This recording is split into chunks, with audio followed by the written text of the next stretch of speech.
tetap bersih walaupun jam lahir masih tetap bersih ya. Wah, keren nih. Nah sekarang Bu Widya ice breaking dulu. Silakan berdiri.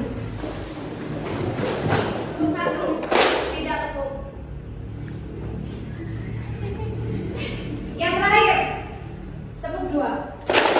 Oke, silakan semuanya duduk. Berarti masih konsentrasi walaupun kita belajar di jam terakhir.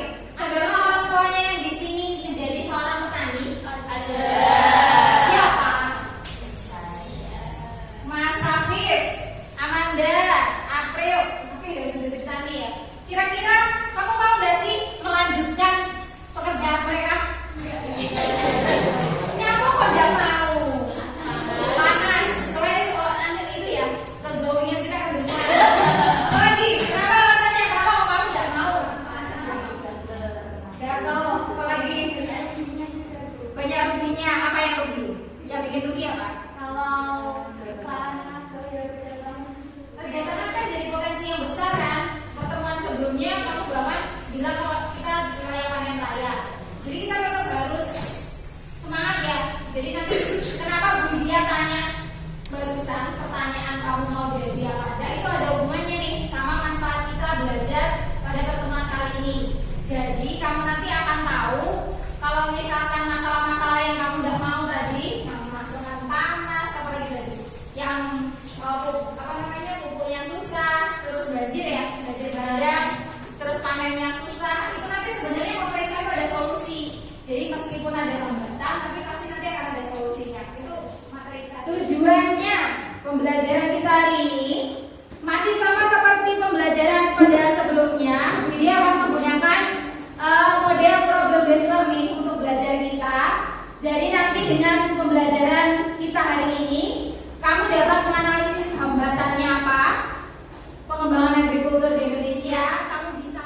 Terus teknik penilaiannya, yang pertama Bu Widya akan menilai sikapmu, tanggung jawabmu bagaimana, kamu jujur apa enggak, pengetahuan. Nanti Bu Widya akan memberikan soal ya, lewat kuisis lagi. Yang terakhir di penilaian keterampilan, yang masih ingat pembelajaran kita pada pertemuan sebelumnya tentang apa? Agrikultur. Yang kamu bahas apa aja? Masih ingat gak? Daun jeruk. Daun jeruknya kenapa? Masih ingat gak? Produknya ada di mana? Di wilayah kita ya. Terus apa lagi yang mau pelajari? Panen raya. Produknya di situ potensinya sama peran. Berarti masih ingat ya? Nah, materi kita hari ini itu lanjutannya. Jadi kita akan mempelajari tentang hambatan sama strategi. Sekarang ini sudah duduk berdasarkan kelompoknya. Sudah. Kelompok 4. Kelompok 4. Kelompok 3. Silakan diperhatikan dengan anggota kelompoknya. Kamu buka KPG tadi ya. Petunjuk belajar kita hari ini. Yang pertama adalah kamu nanti di sini Bu Widya tunjukkan ada beberapa video sama gambar. Terus nanti kamu akan mencari kesimpulan nih permasalahan apa yang pengen kamu bahas sesuai model pembelajaran kita problem based learning ya. Terus nanti kalau sudah kamu melakukan diskusi dengan temanmu. Terus yang terakhir kamu presentasi di depan. Nah sekarang silakan diperhatikan video yang ada di depan. Ya, dan pada saat ini kita bergantung pada petani yang berusia di atas 45 tahun untuk mencukupi kebutuhan beras yang kita konsumsi. Bayangkan 30 tahun lagi siapa yang akan menggarap sawah dan dari mana kita bisa mendapatkan beras bila tidak? Kira-kira tahu nggak maksudnya apa? Ini di sini terus ini apa maksudnya? Kebanyakan lahan pertanian ya dipakai buat rumah ya. Yang berikutnya, ini namanya apa?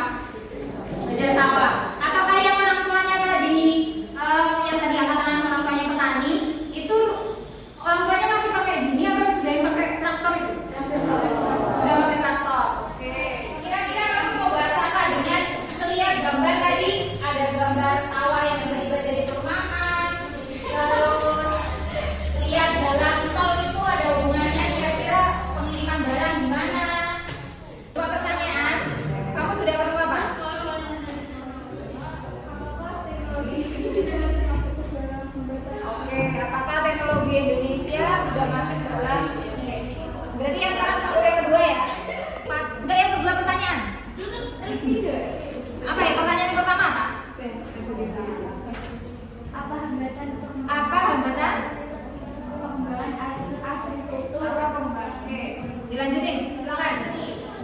bisa dibuka bukunya, bisa browsing HP, bisa cari-cari di buku. Tadi yang sesuai pertanyaan tadi.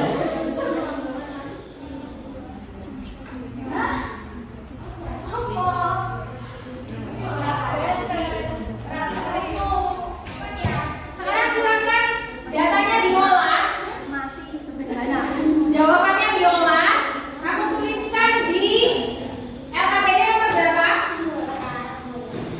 Nomor 3. Ya benar. Silakan di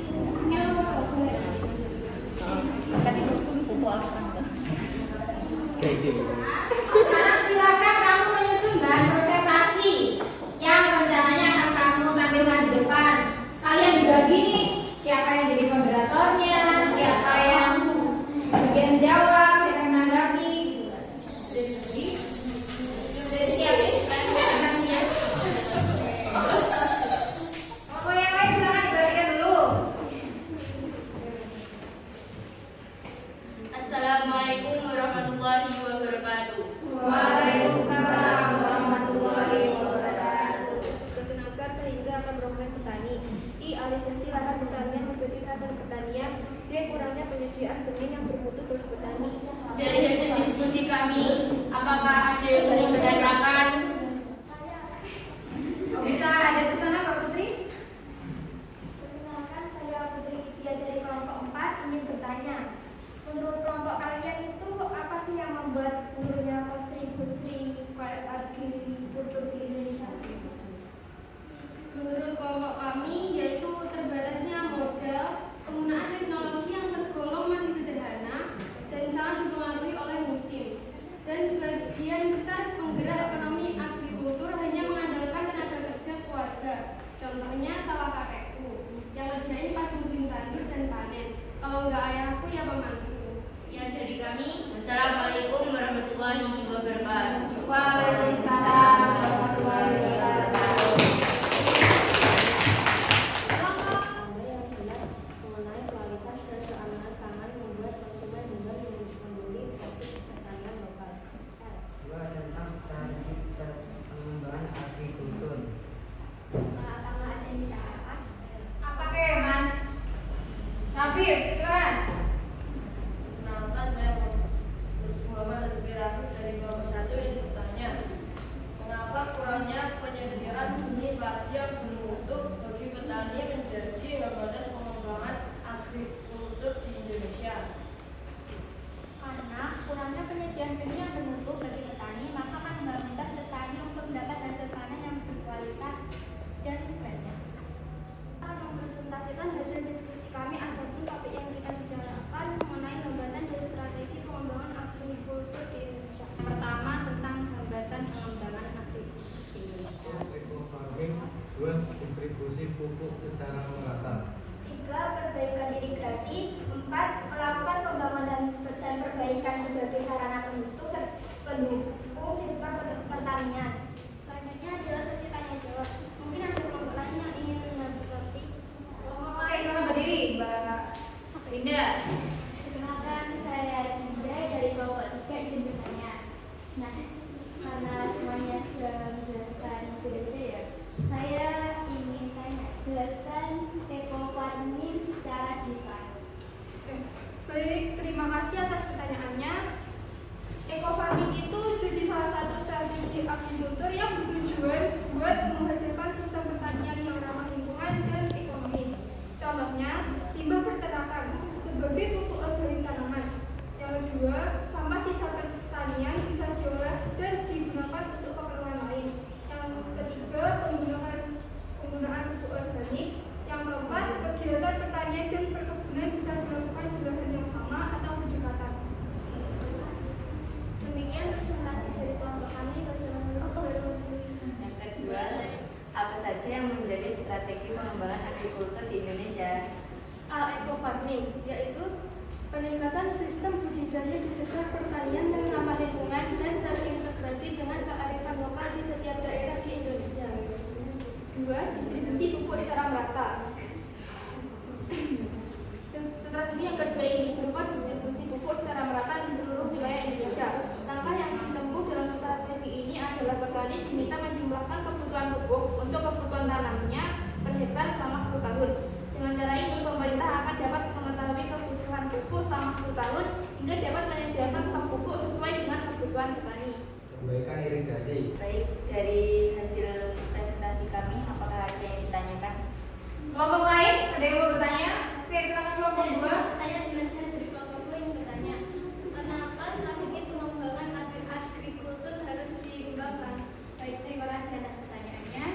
Izinkan saya untuk menjawab. Jadi, strategi agrikultur di Indonesia harus dikembangkan karena sumber daya manusia masih mengolah pertanian dengan cara tradisional, serta agar kesejahteraan petani itu maksimal.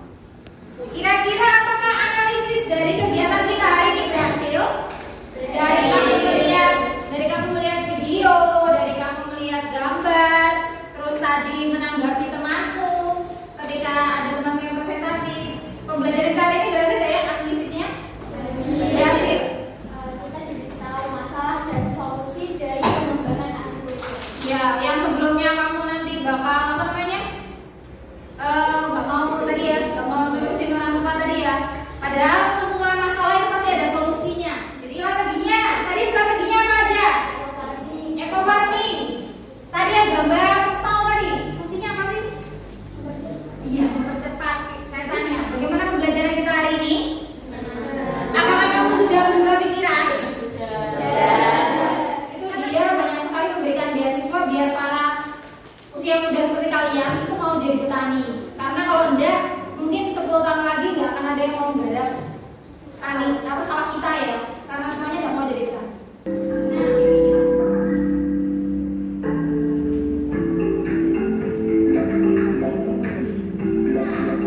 Alia, keywordnya Cindy lagi. Mira. Oke, yang lainnya tetap semangat ya. Oke, sebelum kita akhiri pembelajaran kali ini, Bu Dia mau memberikan gambaran sekilas ya tentang materi kita berikutnya. Itu kita akan membahas tentang distribusi pendapatan. Jadi setelah kamu mempelajari sebelumnya potensi maritim kan ya, habis itu kamu mempelajari agrikultur, kamu nanti akan mempelajari distribusi pendapatan di pertemuan berikutnya. Kemana sih uang-uang yang didapatkan negara ini akan didistribusikan? Sebelum saya akhiri, apakah ada pertanyaan dari kalian? Tidak. Semoga pembelajaran kita kali ini ada manfaatnya ya. Semoga bermakna buat kalian yang sebelumnya tidak mau menjadi petani, akhirnya berubah pikiran jadi mau menjadi petani.